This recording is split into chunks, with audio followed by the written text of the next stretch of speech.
Idol, paano na kung check engine na ang pag-uusapan? Yan mga idol, wala akong ibang maisasuggest sa inyo kundi gamitan ito ng OBD scanner tool o kaya yung diagnostic tool, no? Kasi mga idol, ang check engine, ibig sabihin yan, pag lumabas yan, may sira sa mga pyesa ng ating makina o maaaring sa mga sensor, ganyan, no? Ngayon mga idol, hindi natin pwedeng hulaan lang yun. Dahil kapag hinulaan natin kung ano yung sira, mapapagastos tayo. Dapat matumbok natin yun. At yung check engine na yun mga idol, may itinuturong pyesa yun na nagluloko. Yun yung kailangan natin palitan o ayusin. Yung iba, ginagawa dyan pagka naka-encounter sila ng check engine. Ang ginagawa nila, binubunot lang nila yung baterya. Or yung iba, 15 minutes. Or yung iba, sandali lang, pagbalik, nare-reset yung fault na yun, no? Maaaring gano'n, minsan gumagana yun. Pero, bago natin gawin yun, ang pinaka-the best talaga mga idol, alamin natin kung ano yung fault na yun, kung ano yung sira na yun, yung code nun. Dahil sinasabi ng ating ECU o yung tinuturo ng ating ECU, kailangan malaman natin yun. Kasi mga idol, kahit naman sa repair manual, talagang sinasabi yan na i-reset din, no? Bago ayusin, pwede natin i-reset din. Pero, ang sinasabi dun, ay kailangan alamin muna natin kung ano yung fault na yun. Ngayon, pagka ni-reset natin at bumalik, alam na natin na yun talaga yung nagluloko.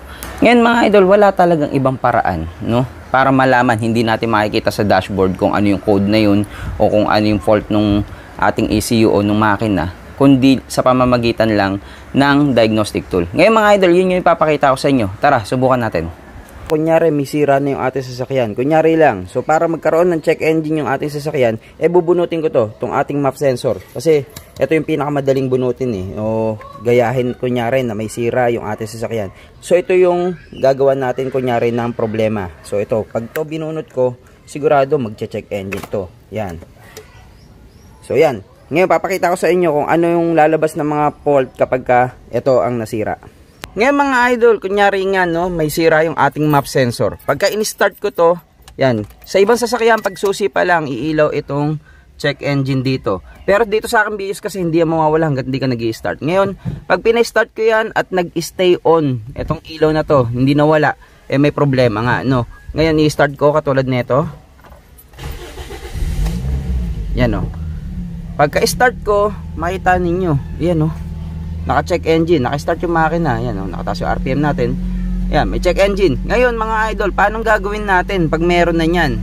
Oh, katulad nga nung sinabi ko, yung iba tinatanggal yung baterya, pagbalik, gumagana, nawawala yung check engine. Dahil siguro parang glitch lang yun, kaya gumana pa. Pero hindi ko sinasuggest na gawin nyo kaagad yun. Kailangan malaman natin kung ano yung dahilan yan, yung check engine na yan. Dahil baka sa susunod, hindi na gumana yung trick na yun, talagang magkakaproblema kayo sa inyong makina. So ngayon mga idol, para yan mawala o para malaman kung ano yung problema na yan, kung anong code ang binibigay niyan, nasira, ito ang gagawin natin. Ngayon mga idol, katulad yung sinabi ko, no, wala tayo ibang paraan para malaman kung anong fault yun, kung ano yung code na nilalabas nun, o kung ano yung may sira sa ating mga sensor o do sa parte ng ating makina, kundi gumamit nito ng ating OBD scanner, no, o kaya OBD diagnostic tool, katulad nito. Ito mga idol, pinaka basic to at pinakamura sa lahat ng mga diagnostic tool na pwede natin mabili. Yan, no, etong Conway, no. Kasi mga idol, ito napakadali ring gamitin. Lahat tayo, maganda talaga mga idol, meron tayo nito. Lalo na kung mahilig tayo mag DIY, no, para hindi tayo magka-problema o mas makatipid. Kasi talaga napakamahal magpa-scan. Scan pa lang maabot na ng mga 500, ganyan yan mga idol.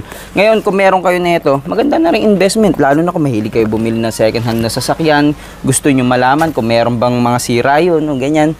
So maganda meron na kayo nito, no. Mga idol, ito ang laman yan, katulad nito. Meron siya user manual. Makikita ninyo kung paano gamitin tong tool na to. Tapos meron siyang USB. Itong USB na to mga idol para ma-power nyo tong ating module. Kasi pwede tayong magtingin ng mga fault o, offline, no? Kumbaga hindi nakatusok sa ating makina. Meron kunyari tayong gustong i-check kung anong code yung ibig sabihin na lumabas. Sabihin na natin may nakita tayo o sa mga sasakyan, sa ibang sasakyan, yung kaibigan ninyo nagtatanong, ano kaya ibig sabihin ng mga fault na to?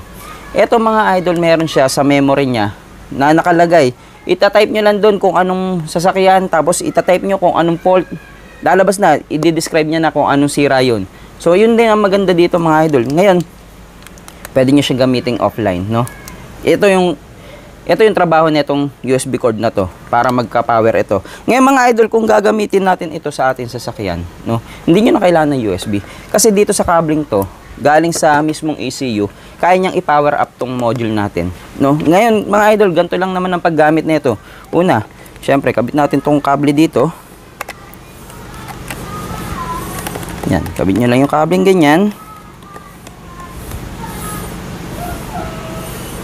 And then, sa ilalim ng ating manubela, dito sa dashboard, karamihan yan, nandyan lang yan. Karaniwan lang, nandito yung ating OBD port, no? Etong OBD, ganyan po ang itsura niyan. Yan, yung pinaka port niya. No, ngayon, kapain nyo lang dito, silipin nyo. Katulad nito sa aking BIOS, nandito yung OBD port niya. So, itutusok ko lang ng ganyan at magkakaroon na ng power itong ating module. Yan, oh. Oh. Pagkatusok nyo ng ganyan, yan, magkaka-power na. Ganyan po siya kung paano paganahin. Ngayon mga idol, papakita ko sa inyo kung ano yung sinasabi nung check engine na nakikita natin sa dashboard sa pamamagitan nito, no? Tara. Ngayon mga idol, habang naka-start yung ating makina, makikita nyo, naka-start yan. Tapos may check engine dito.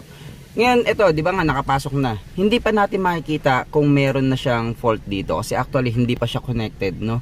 Ngayon, unang gagawin natin ay puntahan natin itong diagnose. Ito idol. Ngayon idol, hindi to touchscreen ha. Hindi touchscreen. So, pipiliin nyo to gamit itong navigation button niya dito. Ito, pumasok tayo dito sa may diagnose. Pag pinindot natin yan, ay maghahanap siya ng protocol. No? Connection protocol ng ating ECU papunta dito sa ating module. No? Sa ating OBD scanner. Yan makikita nyo idol yan. No? Umilaw ka agad to. Ibig sabihin, meron siyang pending fault. Tapos, meron din siya permanent fault code, no, na nababasa. At kung titignan nyo to, MIL status, sabi niya, malfunction indicator lamp status ay naka-on. Ibig sabihin, umiilaw nga yung ating check engine light, no. Tapos ito, DTC in this ECU, meron siya nakita dalawa. Ibig sabihin, meron na kagad siya na-scan na dalawang problema. Then yung readiness, no, yung readiness completed yan, kung papansin niyo kasi ito yung mga tinitignan niyang emission control ito yung tinitignan niyang emission control sensor, no? So, yan yung mga sensor na tinitignan niya kung ready na ma-diagnose niya, no? Tapos ito, yung readiness not completed, ito naman yung mga non-continuous, no? Ibig sabihin, meron tong mga condition bago gumana. Tapos ito, readiness not supported, 4, ibig sabihin, hindi compatible sa ating ECU o hindi niya kayang basahin. Tapos, ito, data stream supported. Ibig sabihin, ano nga ba yung mga mamomonitor natin na mga data dito sa ating ECU o yung mga binibigay na data ng ating mga sensor, yan, ganyan, o yung mga pumapasok sa ating ECU. 35 na data stream. Mamaya papakita ko yan. Tandaan nyo, data stream ha. Ngayon, ignition. Sinabi niya spark. Ibig sabihin, spark plug, parang ganun. Ano yan? Gasolina, pang gasolina. Kasi ito mga idol, hindi lang ito pang gasolina ng makina.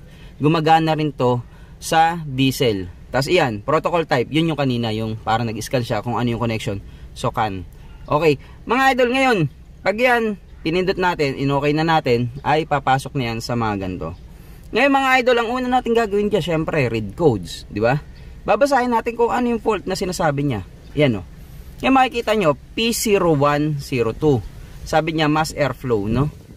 Tapos pag tinignan mo 1 out of 2, ibig sabihin meron pang isa, so dalawa yung fault. Yan makikita natin, intake air temperature sensor. So sa madaling salita kasi yung ating mass sensor kanina na binunod ay dalawa na ang kaya niyang gawin na pagse-sense, no? Sa madaling salita, intake tsaka yung pinaka mass airflow, no? Ganun yung nasa-sense niya. Kaya dalawa yung lumabas o nagmanifest na sira. Yan, no? P0113. No? Ngayon mga idol, yan yung sinasabi kong code. Mamaya papakita ko rin sa inyo kung paano nalalaman yan kahit sa ibang sasakyan. No? Kung gusto nyo lang alamin kung anong code ba yung pumasok sa, kung anong code ba yung sira ng sasakyan ng kaibigan ninyo dahil nga daw may lumalabas na ganyan, pwede nyo basahin dito. Hindi nyo na kailangan tignan pa sa internet. Dito lang malalaman nyo na kung anong code yun. So ngayon mga idol, na alam na natin kung ano yung problema. No? Ngayon ang ginagawa natin dyan, karaniwan yung may mga ganito. Yan, katulad yan, pending DTS. Pwede rin natin tignan yan, no? So, yan din naman ang ipapakita niyan dahil nga yan yung active. Ngayon, yung iba ginagawa dyan, ini-erase code, no? Agad. Tapos yung iba tinatanggal nga yung baterya at para ma-reset. Then pagkabit, minsan gumagana, nawawala. Pero hindi natin alam kung ano yung nagmanifest na problema ng ating ECU o ng ating makina o ng mga sensor. Kailangan yan mga idol, wag natin agad-agad bubarahin. Kahit naman sa repair manual, sinasabi doon na burahin din natin, no? Burahin din muna natin agad. Kumbaga, yun yung unang procedure. Buburahin din natin yan. Baka naman kasi glitch nga lang, no? Tapos hindi na lumabas. Pero para sa akin, ang dapat muna ay alamin natin kung ano yung naging problema, tsaka tayo magbubura. Pero sa ngayon, hindi muna natin buburahin. Dahil ipapakita ko rin sa inyo kung ano yung naging epekto nun. Kailangan alamin natin dito sa data stream, no? Ngayon sa data stream, makikita natin kung ano yung mga ginagawa ng ating sensor na pumapasok na information papunta sa ating ECU. Kailangan alamin natin kung ano yung mga nangyari pa. Sa madaling salita, katulad nito, yan o, pindutin natin yung data stream. Katulad nga no sinabi ko, no, kanina meron yatang 38 siyang kayang tignan na data stream. So ito yun. So pwede kang mamili lang kung ano yung gusto mong tignan. Pero dito, view all items, makikita natin kung anong data stream yung supported. Yan. Katulad niya mga idol. Yan o, basahin nyo na lang kung ano. Pero ito, ang masyado kong pero ang pinaka significant ko nakikita dito, itong short term fuel trim, no? Ito kasi ito mga idol, talagang lagi kong minomonitor itong short term fuel trim.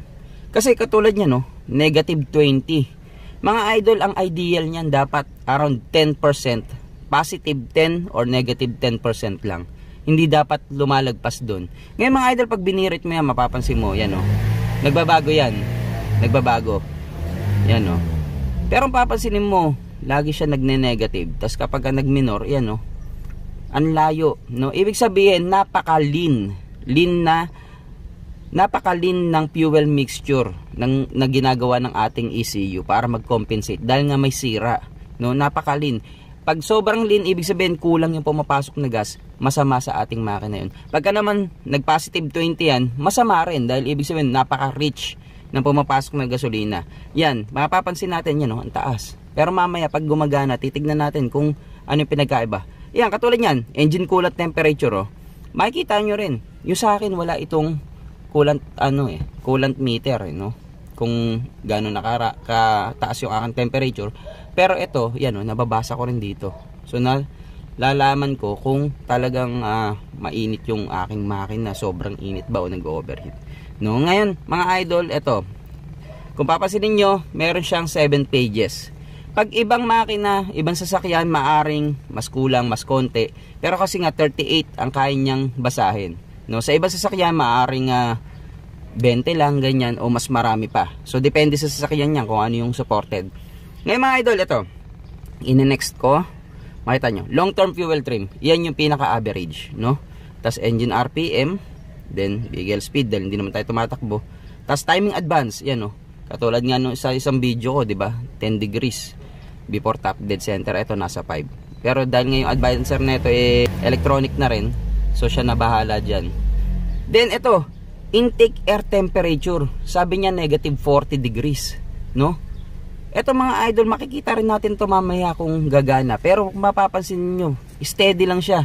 Parang naka-default lang siya. Para siyang nasa safe mode na tinatawag. Yung safe mode, mga idol, ginagawa ng ECU natin yung pag may sira yung mga sensor. No, pumapasok siya sa safe mode. Kung ano lang yung ideal o yung naka-define sa kanyang value, yun lang yung ilalagay niya. No? Ngayon, yan. Intake air temperature. Yan kasi, katulad nung nakita natin sa fault, ito yung related sa kanya. So, yan yung mga imomonitor natin. Tapos, pag next mo, yan o, airflow rate from mass airflow. Dahil ngayon yung binunot natin, sira. Yan o, hindi siya gumagalaw. 0, wala siyang reading. Kahit berating ko, hindi siya nagbabago. O, absolute throttle. O, ibig sabihin, dinidinan ko yung silinyador. O, hindi siya nagbabago, no? Tapos, papansinin nyo, yung iba, yan o, may mga value rin siya. So, iyan, pwede nyo tingnan sa help kung ano ibig sabihin yan. Dito, meron na rin naka-store na definition ng mga bawat data stream na yan. So, dyan nyo malalaman kung ano yung mga ideal. Doon sa part na yon, sa help, malalaman nyo kung ano yung mga ideal na value. Tapos, kung hindi kayo satisfied, tignan nyo rin sa internet para malaman nyo kung tama yung ginagawa ng mga sensor at ng makina ninyo. para malaman nyo kung nakakatipid kayo sa gasolina. Baka sobrang lakas ng gasolina baka sobrang lakas na sa konsumo ng gasolina yung inyong sasakyan, o hindi na talaga maganda ang takbo. Diyan malalaman nyo yan. Ngayon, yun ang mga related, no? Pag tinignan ko, wala naman ako iba pa nakikitang related sa kanya.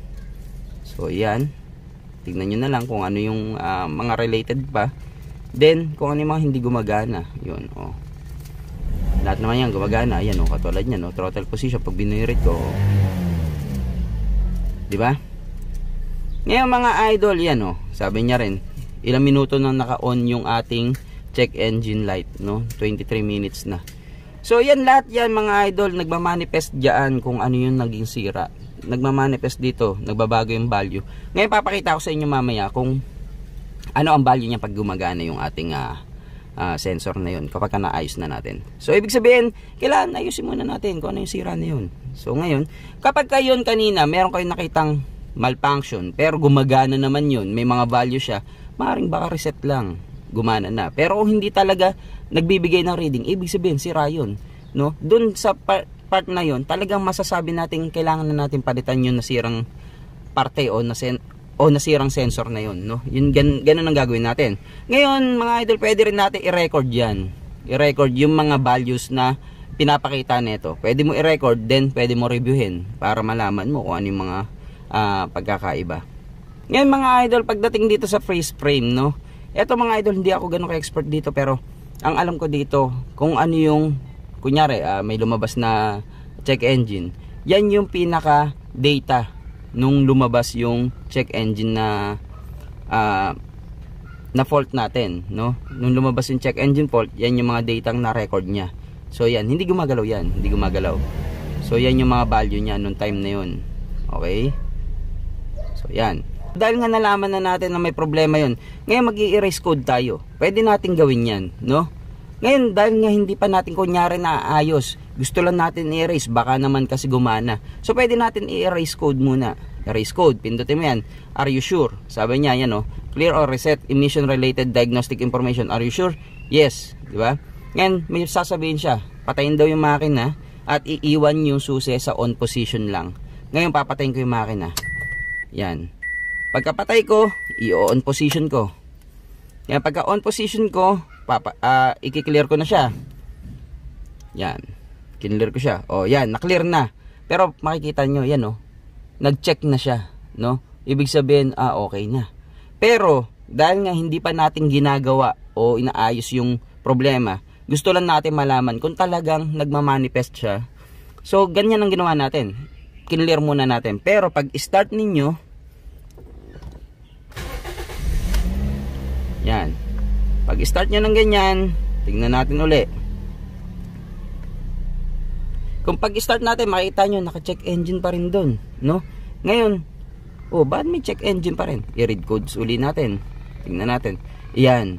Sasabihin niya na naman, may sira talaga Kailangan gawin mo muna to. Sira talaga, Ngayon, pagka yan, sira talaga, hindi natin na kahit anong bura natin yan, hindi na natin malalaman yan. Ngayon, ang gagawin natin mga idol, ikakabit ko yung sensor doon sa harap para malaman natin kung maaayos. Kunyari na lang, pinalitan na nga natin yung sira, Ngayon, gagawin ko, ikakabit ko yung, kunyari, napalitan ko na.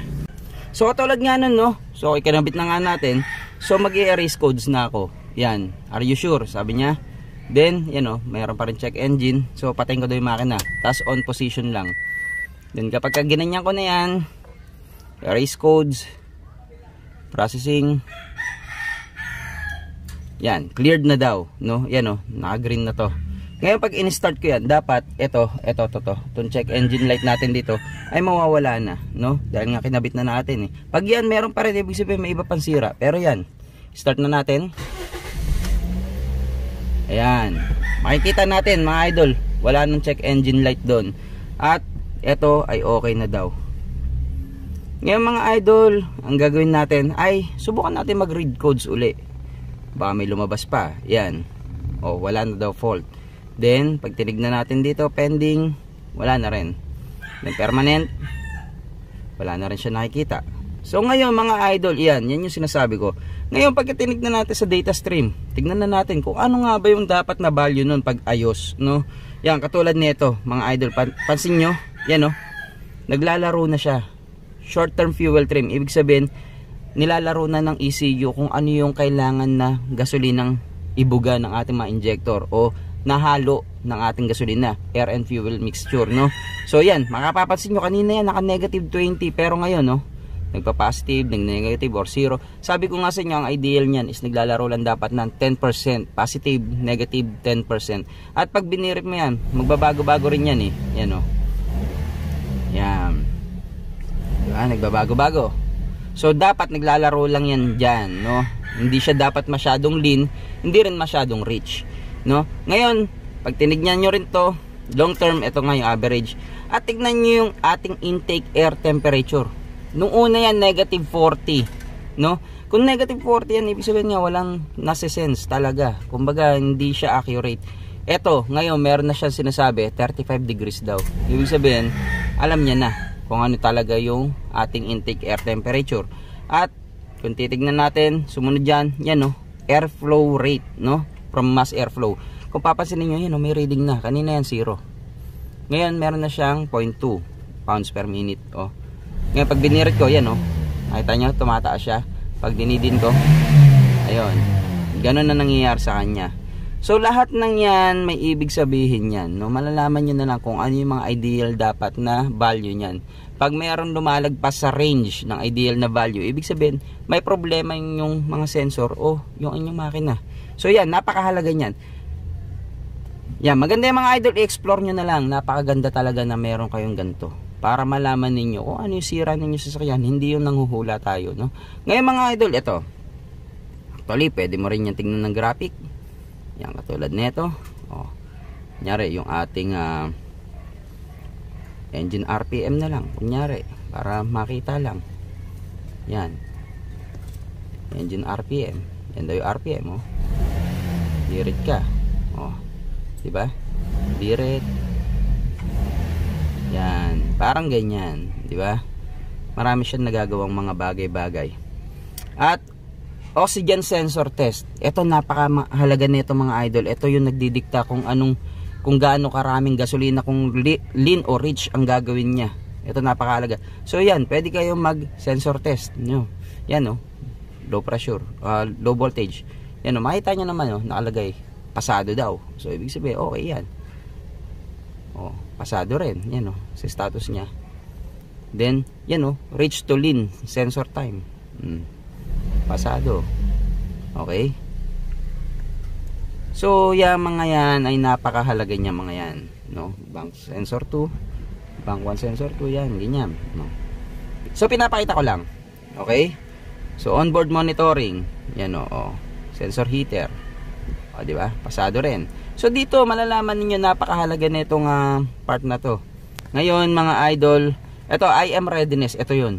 Same lang 'yan. No, pag pinindot niyo 'yan, DTC since cleared. So processing. Yan. Yan yung mga supported niya, no, na mga sensor o emission control sensor, no. Yan.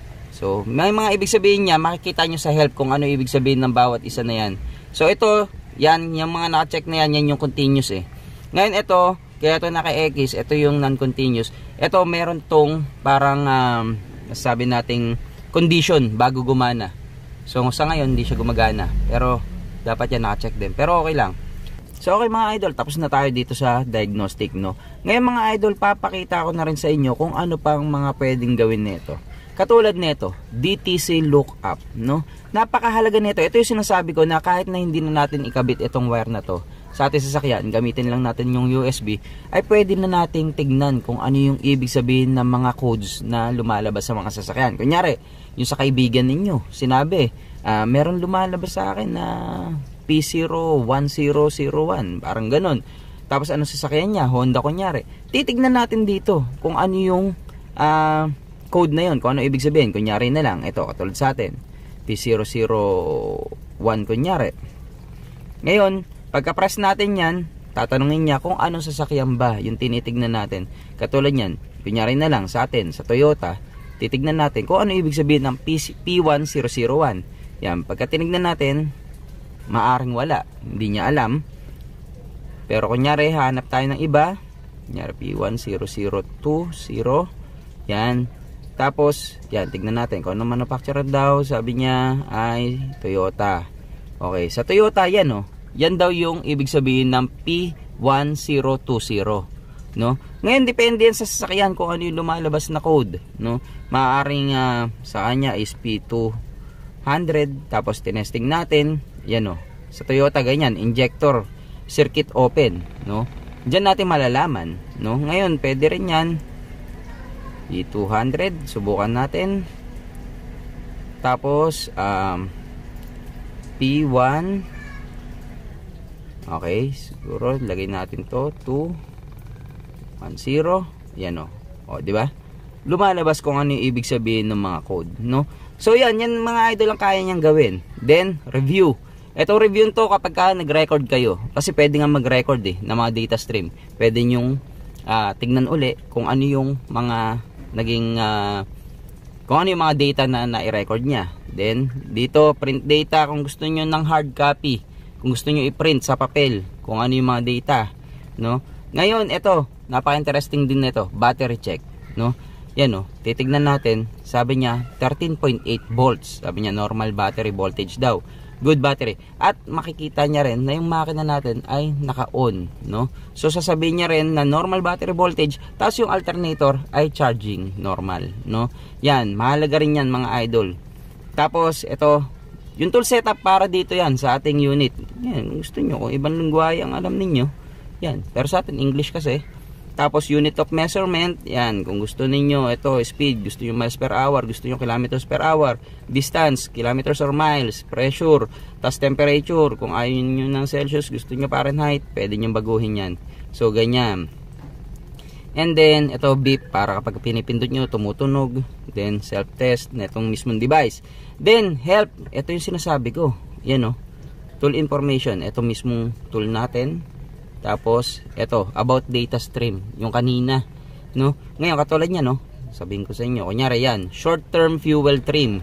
No, ano daw ibig sabihin na short-term fuel trim? Yan, no? Nakasulat. Yan, katulad niya, no? Sabi niya, short-term fuel trim value with the positive percentage is a rich fuel trim. No, pagka daw negative, lean naman. Yun yung sinasabi ko, no? Kailangan yan around 10 lang, 10%, positive 10, negative 10. Hindi dapat lalayo doon. Pagka lumayo doon, ibig sabihin, napakalakas ng kumonsumo ng inyong sasakyan sa gasolina, or maaari rin napaka tipid niya na bawal din naman sa ating sasakyan, dapat sakto lang. So yun, so yan, pati yung long term, ito yung pinaka average, dapat yun talaga magmamanifest around, mas maganda kung malapit lang sa 0 or positive negative 5. So yan, o, map, ano daw ibig sabihin ng map? Sasabihin niya rin kung ano mga value, no? Kung ano mga normal, yan, RPM, kung ano ibig sabihin ng RPM, di ba? Oh. Yan, lahat yan sasabihin niya kung ano. Oh. So marami kayong malalaman dito sa database nito, marami kayong malalaman. So napakaganda na meron kayo nito. Diyan pa lang medyo ma-analyze niyo na kung ano yung maaaring nagiging problema ng inyong sasakyan. So yan. So yun, ganoon ang mga kayang gawin nito. So ngayon mga idol, itong scanner na to, medyo mura lang to no? So sa madalas salita, basic scanner pa lang to. Iba pa yung pang ABS scanner, tsaka yung may scanner na para sa transmission. Ito sa engine lang, no? Pero yun, yung mga scanner na yun, medyo may kamahalan na yun. Pero ito, basic tool, maganda meron tayo nito, lalo na kung bibili tayo ng second hand na sasakyan. Gusto nyo, subukan nyo muna nito para malaman kung talaga walang problema yung kanyang makina. Yan, maganda yan.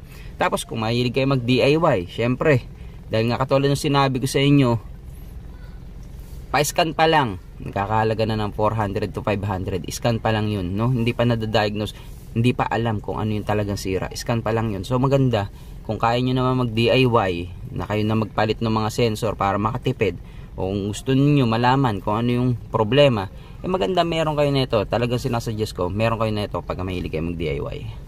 Ngayon mga idol, napakaraming technique sa pagdadiagnose ng ating sasakyan o kung ano yung mga gagawin. Katulad yan, kung minsan baka nabunot lang, baka may naputol lang na wire, or baka sira yung ating sensor, no? Hindi natin masasabi kaagad, hindi natin dapat bilhan kaagad. Kailangan malaman natin mabuti kung ano yung nagiging problema. Dahil nga baka bumili tayo, ayos naman, yung pala nabunot lang naputol lang yung wire. So, ang mahalaga dito mga idol, pag meron tayo nito, hindi tayo magsasayang ng oras sa pagtingin sa ibang parte, no? Medyo malalaman na kaagad natin na nandun sa area na yun yung sira, no? Ngayon mga idol, napakahalaga nito. Maganda meron kayo nito. Ngayon mga idol, ito. Kung tatanungin nyo ako kung saan ko ito nabili, no? Ito po nabili ko sa Banggood, no? Ngayon mga idol, ito ang presyo nito, 2,000 plus, no? Ngayon mga idol, sa Banggood kasi, meron tayong discount coupon. Ilalagay ko yan sa description netong channel natin, no? Netong mismong video na to. Sa description, tignan nyo po doon, meron tayong discount coupon. I-type nyo lang yun, makakatipid kayo. Mga 500 din siguro yung mababawas sa presyo neto. So, mga 2,000 plus lang makukuha nyo to. Tapos, yung shipping, free na po yun. Kasi kay Banggood, kapag ka po bumili kayo ng mga around 1,400 na item, libre na po ang shipping, no? Ngayon mga idol, ito, pwede nyo bilhin. Ilalagay ko po sa description kung nasa yung link ng mismong item na to at tignan nyo din yung discount coupon at pwede nyo na po bilhin. Mga 5 to 10 days lang po, darating na sa inyo yan. Ngayon mga idol, medyo hindi naman ako ganun ka-expert gumamit din ng OBD scanner o ng diagnostic tool. Pero sana meron akong naibigay sa inyo konting kaalaman, no, sa bidyong ito. Ayun, so yun lang po muna mga idol. Maraming salamat po sa inyong pagsuporta sa ating channel. At yung mga iba po nating video, pwede nyong balikan. At yung mga susunod pa po nating video, pwede nyo pong abangan. Yun po. At huwag nyo pong kalimutan mag-subscribe. Maraming salamat po mga idol. Yun lang po muna.